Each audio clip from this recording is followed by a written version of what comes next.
So, welcome everyone, welcome to Manchester, welcome to this talk about the physics and astronomy programs. My name's Dave Binks, I'm the admissions tutor for the physics programs. So, you guys, or the sixth formers amongst you, are in the process of making what is probably the most important and difficult decision you've ever had to make, which is what and where to study at university. Now, not only is it difficult and important, but it's also very much a personal decision. So what's the best solution for one person is not necessarily the best answer for the next person. But what's true for everybody is that you're more likely to make the best decision for you as an individual the more information that you have. So the point of days like today, the point of talks like this is for us to help you with that process by giving you as much information about the physics programs here in Manchester. So that's the purpose of today's talk. It's about for us to help you with that decision. So I'm going to tell you what it will be like, what exactly you'll be studying if you come to study physics at university, how you'll be taught, what the place here in Manchester is like, and also beyond that, what sort of things you can expect to move on to when you graduate eventually with a degree in physics. So, first of all, the first question is, what is physics? What's it about at university? You'll have some idea, of course, because you've been studying probably A-level for at least a year or so, but that's maybe a third or a quarter of your time for 2 years. If you come to study physics at university, that's 100% of your time for 3 or 4 years. So it's a lot deeper and a lot broader as well. So what is physics when we talk about studying at university? What's physics about? Now, that's a big question with a very easy answer. Physics is about everything. Okay, I literally mean everything. So it includes cosmology, which is the study of the universe as a whole. So literally everything. And it's study of all things at every scale beneath that as well. So we can talk about cosmology. Physics also talks about things like astrophysics and galaxies, or on the scale of light years. We talk about physics on the scale of planets, and also things on the length scale that are corresponding to our everyday experience. But beyond that, we can go to much smaller scales. We go down to the scale of molecules and atoms and nuclei, and right down to particle physics, the fundamental building blocks of the universe, which the whole world, whole reality is made of, all of part of physics. So that's what physics is about. It's really ambitious in its scope. It's also not only about that, it's also about applying that knowledge, okay, that broad scope of knowledge about everything in the universe, to do useful things, okay, to make new technology. So one of the things, so these are just examples, it's by no means comprehensive, but you've got things like scanners, nuclear reactors, electronics, lasers, up to including this sort of example here. This is on the right-hand side. At the top is an image of some graphene. Okay, that's, I've chosen that, of course, because graphene was discovered here in Manchester, and the discoverers went on to get the Nobel Prize for that discovery. And the reason that's interesting is an example of how curiosity-driven physics has resulted in some really exciting applications. So graphene is this layer of carbon atoms, just one atom thick, which is the strongest material ever discovered and the most conductive. So there are lots of exciting applications in its use for electronics on the nanoscale. Okay, so it's just one example of how the understanding of the world and reality that drives physics can be then applied to useful things. So physics is about understanding the world, the universe around us at every possible scale. It's about using that knowledge to do useful things. But it's beyond that as well. It's more than that as well. One of the things it does is it's a set of ideas and methods and approaches that can be applied in some really quite unexpected areas. So for instance, this is known as the Scholes-Black equation. And it won Scholes and Black the Nobel Prize for economics back in the 1990s because it it was used to describe how money flowed through an economy. Now that equation is actually a physics equation, okay? It was originally devised to explain diffusion. Diffusion is this process by which, let's say, a gas can diffuse throughout this room, okay? But it was reapplied to how money diffuses through the economy, okay? And it was so powerful that it resulted in a Nobel Prize. But basically, it was applying physics ideas, physics approaches, the physics mindset, the physics way of approaching problems to be applied in very different areas.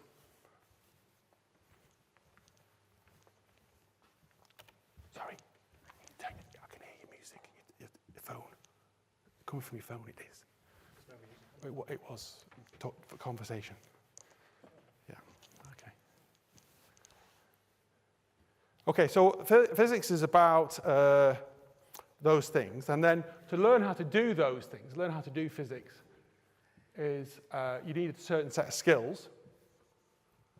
So physics is something not only that you learn about, but physics is something that you do.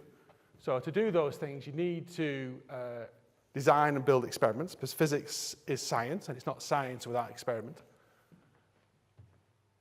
You need that those experiments result normally in numerical data, so you need to, on its own, that data is meaningless, it's just numbers. You have to learn how to analyze and interpret and draw meaning from that data. You then have to compare what you've discovered with our current understanding. Now, does it fit? Is it fit into the picture you've already got, or is it telling you something different? Okay. Does that mean you've done an experiment wrong, or have you learned something new? Now, suppose you do learn something new, it would be absolutely useless if you then told no one. Okay. So the other key skill you need to have to do physics is to be able to disseminate that knowledge through talks, through writing as well. Okay, so communication skills are also key. And these days, the other thing you need to do is that it's very rare that people make their major discoveries just sitting on their own in a room. These days, you need to do quite complex experiments or work in a team of people. And to do that, you need to get funding to do it. So you need to persuade somebody that what you're doing is sufficiently important, that it's worth investing taxpayers' money. Okay, so you need to learn how to write persuasive proposals. So those are the things that you need to know how to do physics. And so therefore, in learning how to do that, you acquire a certain set of skills. You acquire that inquiry mind that says, actually, do we really understand what's going on? Okay, do we understand, can we, or actually is our understanding sort of lacking in some way? You then need to be able to apply very robust reasoning, okay? So Mother Nature, she doesn't care about whether you're, how beautiful you think your theories are, how clever you think you are. She doesn't care what you want to be true. She just cares what is, okay? She tells you that through experiment. So that sort of thing means that you're trained your reasoning to be very robust and rigorous. And as I said before, the skills you need to analyze data, which is otherwise meaningless, means that you have to be very numerate and analytical. Okay? And also, as I said, you tend to work in teams. That means you've got to learn how to work with other people. You've got to learn how to manage people. And then at the end, you need to sort of communicate your results, both orally and in writing.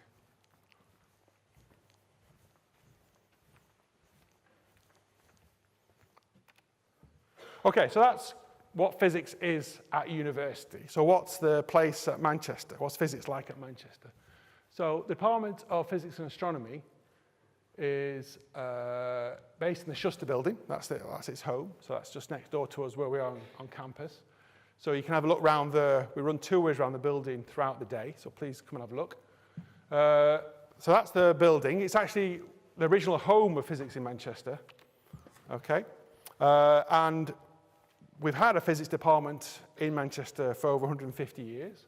And during that time, we've had no fewer than 25 Nobel Prize winners amongst our staff and students. So they range from everybody from this guy. This is Ernest Rutherford, who was the first person to split the atom in 1908, okay, all the way to our two most recent Nobel Prize winners, Andrei Guyam and Kostya Novoselov, who got the 2010 prize for the discovery of graphene here in Manchester.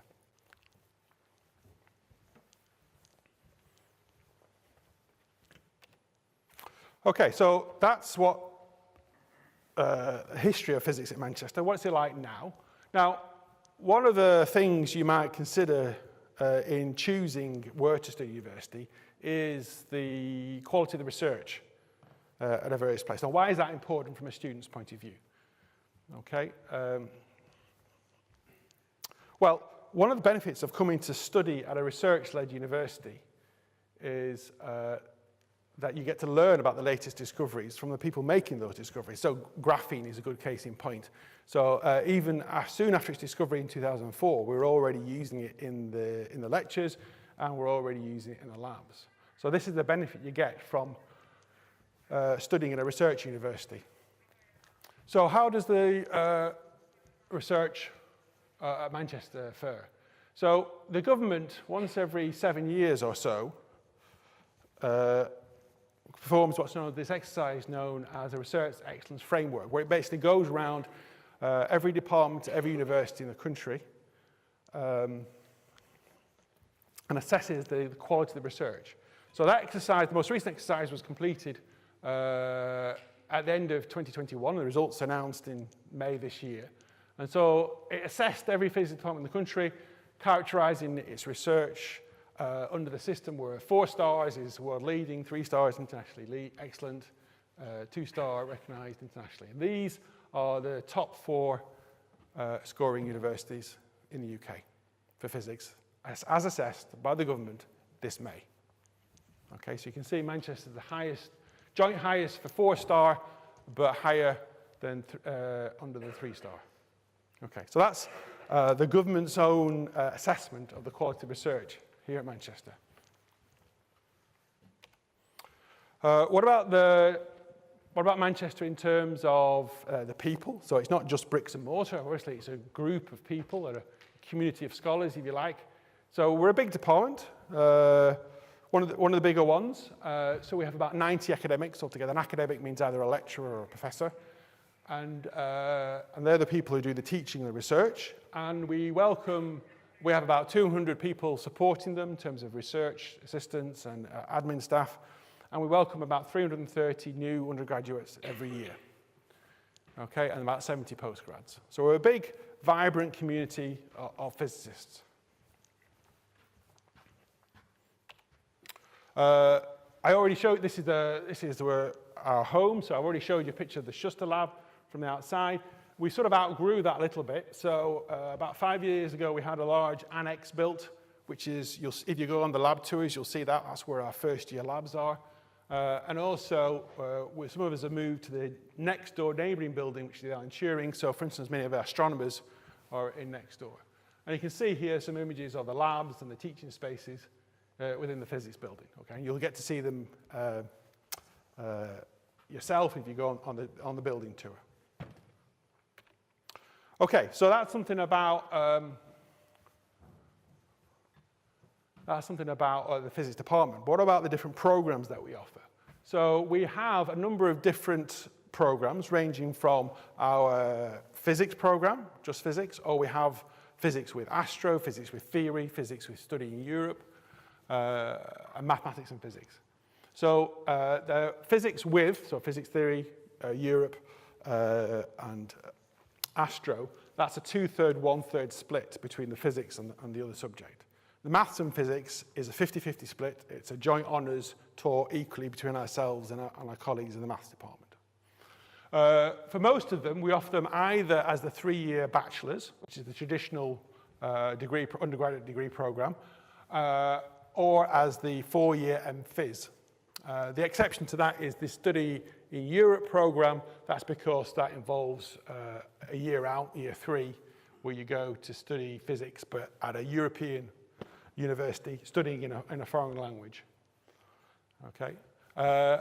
Now, there is no hard and fast rule about which of those, either 3-year bachelor's or 4-year MPhys, is best for you. Roughly speaking, I would say that if you plan to study physics at university and then go on and use not necessarily the knowledge, but more the skills, then maybe the bachelor's is the best route. Okay, but if you want to use both the skills and the knowledge, then maybe the best route is the MPhys, where you benefit from that extra year of physics study, and in particular, you do a major research project in your 4th year. But having said all of that, and you must put one or other in UCAS form, it doesn't really matter, because regardless of what you put in UCAS form, regardless of what you originally registered on, at the end of year 2, because those two types of programs are the same actually for the first 2 years, they only diverge in year 3, we will ask everybody at the end of year 2, do you want to be on the bachelor's or do you want to be on the MPhys? Okay, so it doesn't really matter what you put down at this stage. And equally, if you're not sure which of physics or physics with astrophysics with theory that you're interested in, make your best guess, actually, but it's easy for us to change. Up until the day you start, on day 1, then it's trivial. We just change a number on a spreadsheet. It's even possible to change within the first year, as long as you can catch up the courses that you've missed. If you want to switch, say, between physics to phys with astro, for instance.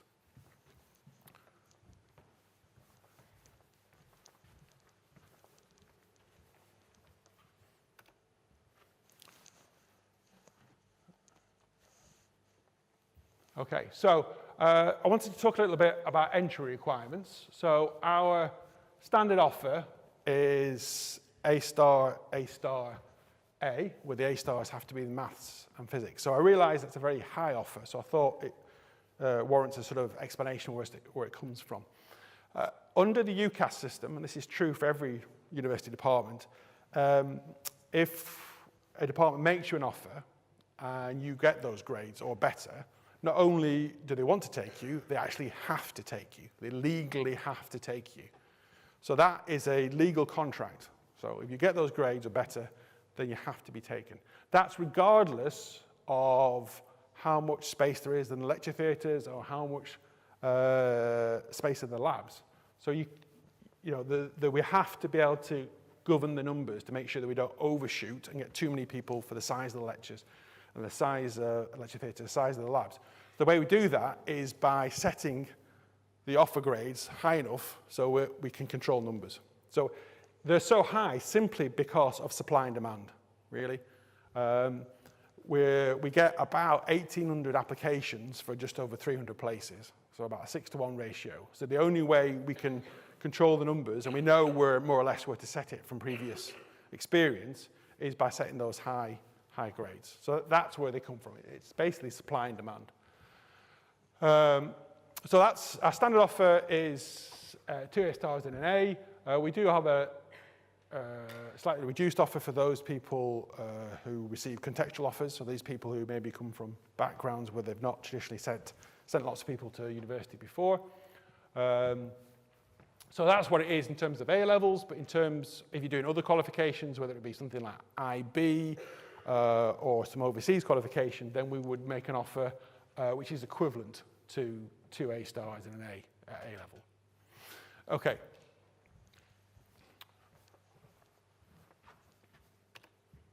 So that's the entry requirements. So let's imagine that you decide physics is what you want to do at university, you decide Manchester is where you want to do it, and then you come to Manchester. What sort of things can you expect to be learning? Now, Manchester has a core plus option structure to the programs. So there's a certain number of key topics that everybody has got to study because they're the key parts of physics, and they're actually set by the Institute of Physics as part of the accreditation process. But they don't take up the entire timetable. So you've got the core topics, such as the dynamics, the quantum physics, the relativity, the particle physics, cosmology. But then on top of that, you've got options, so bits of physics that you can choose to study. So as you can see, level 1, level 2, level 3 are essentially years 1, 2, and 3 broadly. And you can choose various bits of physics to study. So in level 1, you can just choose to study the solar system. Level 2, high-energy astro. Level 3, lasers, photonics, atmospheric physics, nuclear fusion, etc., etc. Notice that the number of options that you get increases as you go to higher levels or later in your program. That's because you spend years 1 and 2 basically covering the core topics, the key ideas that every physicist should know. But then that equips you to then study the bits of physics that you want to study, well, more and more so, and particularly in years 3 and 4 if you're on the MPhys. So, in fact, if you look at the MPhys program, it's all options in the sense that you do 8 different lecture courses and they're all optional choices. The only core element that you must do is that everybody does a research project, but the topic of that research project is for you to choose. So you do 8 lecture courses and you do a research project that is basically 2 days a week embedded into a research group. So it could either be experimental or, if you prefer, it could be theoretical. But you spend 2 days a week working on a research project in addition to your lectures. Okay, so that's what we teach. So how do we teach it? It shifts a little bit as you go through years 1, 2, 3, and 4. So, but to give an example of this is how we teach, or what we teach in the first semester of first year. So you have 5 different modules, 5 different lecture courses. Okay, you get 2 hours of lectures for each of those. So that's, in that case, in first year, it's 4 compulsory courses and 1 option. So the compulsory ones are maths, dynamics, quantum relativity, astro and cosmology, plus an option. So that's 10 hours of lectures. You get 5 hours in the lab, okay? And you get 2 separate hours of tutorials. So that makes 17 hours of contact time, directly being taught, okay? And just to be clear, that's in person, in the room, in a lecture theatre, in a lab, okay? With a live person, in front of you. And that's 17 hours of being taught, but of course you've got basically homework to do beyond that. You've got problem sheets associated with each of the lecture courses. You've got lab reports to write up. So it's a full week's worth of learning, with the exception of Wednesday afternoon, which is left free for things like student union type activity. Okay, so it's a full week's worth of in-person learning. Also, we also have a number of systems put in place that enables or ensures that everybody does as well as they possibly can in their studies. A number of support systems, if you like. So probably first and foremost is the fact that we have tutorials every week. So you meet with a member of staff every week, once a week, and that's your first point of contact. So if there's anything getting in the way of your studies, they're the first person you can talk to. Okay? They won't necessarily be the person that solves it for you, but they'll be able to point you in the direction of who to talk to. So that's the first person you can talk to. We also have what are known as academic advisors. So they are people who won't see you for teaching purposes every week, but rather are scheduled you to meet several times a term just to check on progress, how are the exams going, or you've got any questions about options and things like that. Okay, so the academic advisors. And we also have a peer-to-peer scheme where we have older years 2, 3, and 4 students who are buddied up with year 1 students, and that's a good way of just getting sort of informal advice, informal support about your learning. If you want to know, what's the best option to choose, or what's a good experiment to do in the lab, then often the best advice can be had from a fellow student. So we buddy up older students with the first year students. Okay, and of course, as a big university, we're very well set up to support people who, in the studying, who might have some disability or other, whether it be physical or it could be learning disability. So, for instance, if you're dyslexic, you might get more time in exams, etc., etc.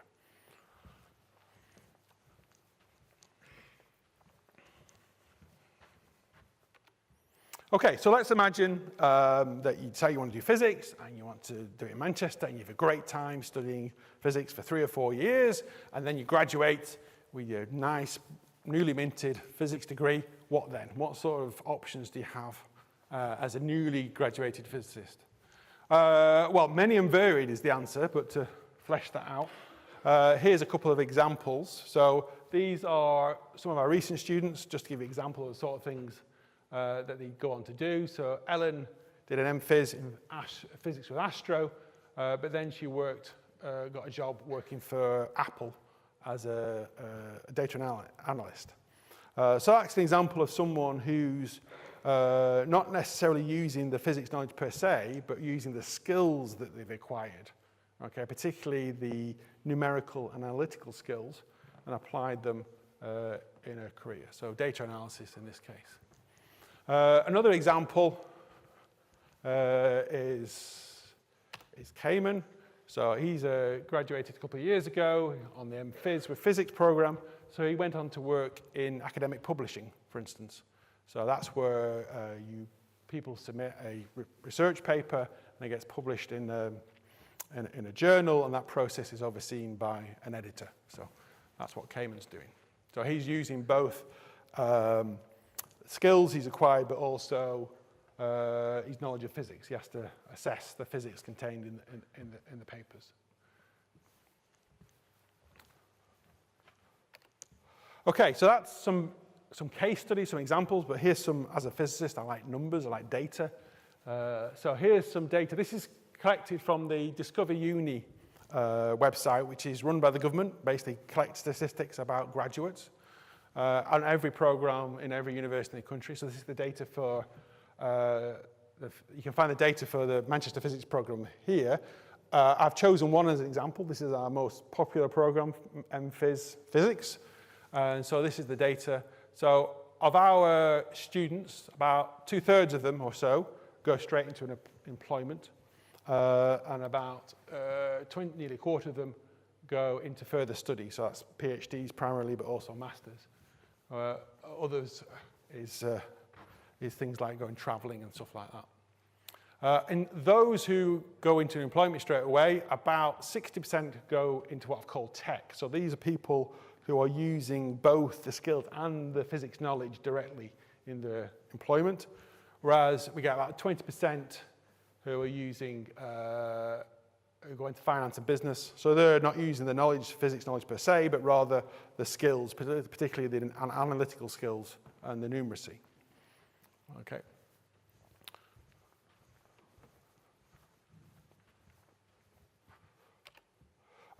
This is something I wanted to just point you towards. This is actually a report. It was carried out by the Institute of Physical Studies. This is a respected think tank, but commissioned by the Department for Education, which went on to basically looked at the effect of degree subject on early career earnings. So there's 2 different plots, one for men, one for women, but they're very similar. This one shows you basically degree subject on the bottom, and average earning age 29. I'm not sure why they chose 29, but 29 is the age they chose. And you can see they're ordered, and there's some things that are the right-hand side, the highest earning side, where you might not be surprised to see them, like medicine and law, but look at the other subjects. You've got economics, maths, and physics. Okay? The common link there is analysis and numeracy. Okay? Those are people who've got skills that are in demand. Okay? And that's why they have the highest earnings. Okay? The numeracy and the analysis. That's the skills you take. You're not necessarily using them in a physics job, you might be using them in finance or business. Okay? So that's the data for men. The similar graph for women looks almost the same. In fact, physics is slightly higher up that list. Okay, but the picture's the same, broadly. Okay, it's those skills that you get from doing a physics degree enable you to get a good job at the end. It's essentially the message.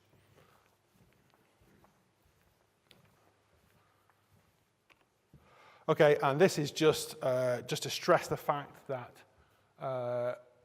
we've got systems in place to support you in making that transition. from student to working life. So we've got the career service that can help you prepare for interviews, find the job that you want, and that's available whilst you're a student, but also we support you for 2 further years after graduation, okay? So it enables you to make that transition successfully from study to work.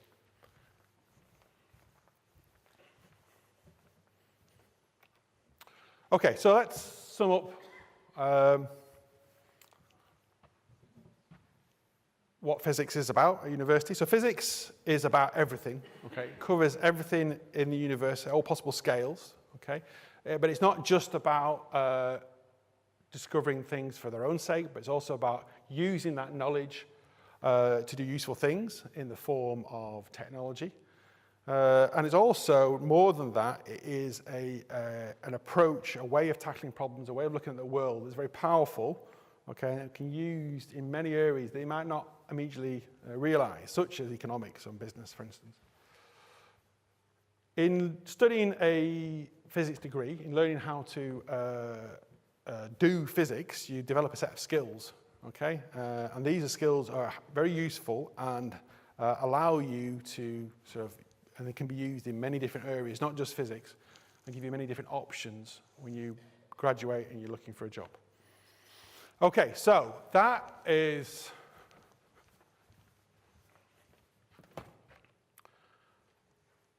the summary of what we've just said. After this, there are tours around the physics department. Okay, so you just walk over to the Schuster building, and then we can direct you towards where they start, and that's about a half-hour tour around the building. Those tours are taken by current student ambassadors or current students, so that's a chance for you to have a chat with a current student as well. But if you wanted to have a chat after today, we've also got this facility where you can have this online chat function. It's like WhatsApp or something, where you can chat with a current student and get their perspective on student life. Oops. Okay. We're around all day in the lobby of the Schuster for any questions you might have, but if you go home tonight or next week, you think of a question, then please get in contact. The website will probably have many of the answers you're looking for, but if it doesn't, then the easiest thing to do is just email us, ug.physics at Manchester AC UK. It's on the website, that address. So we will try and get the answer to you as quickly as we can. Okay, we've also got a blog that sometimes might have the answer you're looking for. Okay.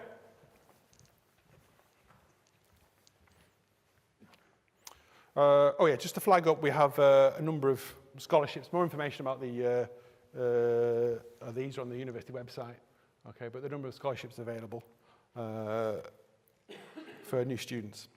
Okay, so I'm happy now to take any questions anybody might have about anything about the programs or studying physics in general or in Manchester in particular. Any questions? Yes. Can I just clarify, when you said you got 300 undergraduates yeah. in any year, does that cover both the bachelor's and the MPhil? Yeah, that's in total. So new physics undergraduates of any stripe. So physics with Astro, physics with on its own, or BSc or MPhil, everybody. Yeah.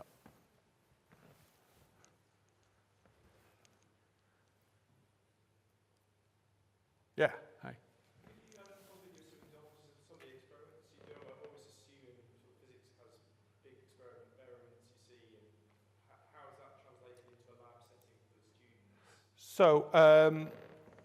So you're right. So a lot of experiments are very big.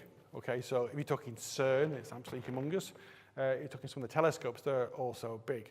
So for things like radio astronomy, we actually benefit from the fact that Jodrell Bank is part of our department.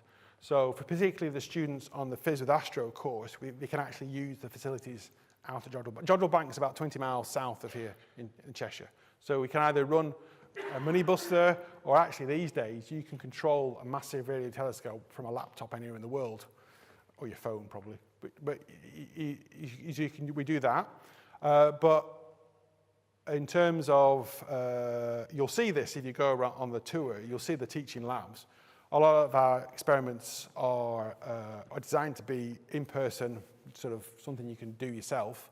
So you'll see that we have everything from, I don't know, cryogens and radioactive samples and lasers and optics and all sorts of stuff that can be done right there on the bench top in front of you, because I think it's very important to get that practical experience as part of your training as a physicist. But go on the lab tour, you'll see for yourself.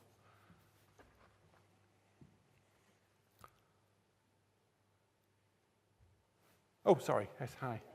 Do you have any commercial link-ups with other organisations where you put students into placement? Yes, we do. We have, it's called the Professional Placement Programme. So that is, it's not just industry, but other big employers like the NHS, for instance, or the Met Office. So what we can do there is that students can have a place. You don't have to worry about it now, actually. You can apply once you've arrived, but you can apply to spend, take a year out of your degree program and spend that year working on a professional placement. So that means if you're on the bachelor's course, you can either do it between year 2 and 3, or if you're on the MPhil course, it can be either between years 2 and 3 or 3 and 4, okay? And it basically just adds an extra year. It just slots into your regular program. So that means your bachelor's would take 4 years and your MPhil would take 5 years because you've got that year of work experience slotted in there. Yeah. Hi. They're all UK, actually. Oh no, I tell a lie. One was at CERN, so that was abroad. That was a lie. Yeah. So if people are interested in spending time abroad, we have the formal Study in Europe program, which means you go away in year 3 and study physics in Germany or France or Spain in German, French or Spanish. But we also have a year abroad scheme where you go abroad in year 3 of the MPhil program to an English-speaking country. So if you wanted to spend a year abroad just for the life experience of living and studying abroad, then you can do that. So we typically send people to the US or Canada. So we have a reciprocal relationships with various universities. So Berkeley in California is the one we do most of them with. Okay.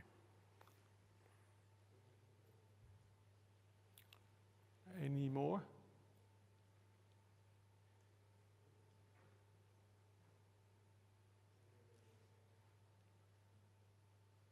Okay, so if that's it. So we'll be around all day in the Schuster lobby if you've got any questions that you want to ask later on or speak to us at length one-to-one. We've also got these tours around the physics department, around the labs in particular, that run all day. They run on a rolling basis, so just turn up and they'll leave every 10 or 15 minutes. And they run till about 3:30 or 4 in the afternoon. Okay, great. Thanks for coming. Hope it was useful. I'm sure I'll see many of you later.